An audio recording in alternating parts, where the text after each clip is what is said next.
ఆడు పేరుగాంచిన మహా గొప్ప దొంగ అంట. ఆ దొంగతో భార్య పందెం వేసిందట.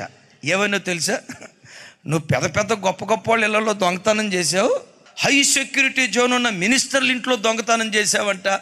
అక్కడ దొంగతనం చేసేవేమో కానీ నేను ఒక చోట మన ఇంట్లో డబ్బులు దాచిపెడతా.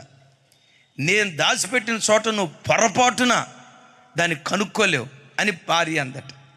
మనోడు అన్నట్టు, పిచ్చి మొహమా, నా రేంజ్ నీకు అర్థం కాల, దొంగతనం నాకు వెన్నతో పెట్టిన విద్య, ఎక్కడ దాచిపెడతావో దాచిపెట్టో, ఇట్టే పట్టేస్తాను అని అన్నాడట.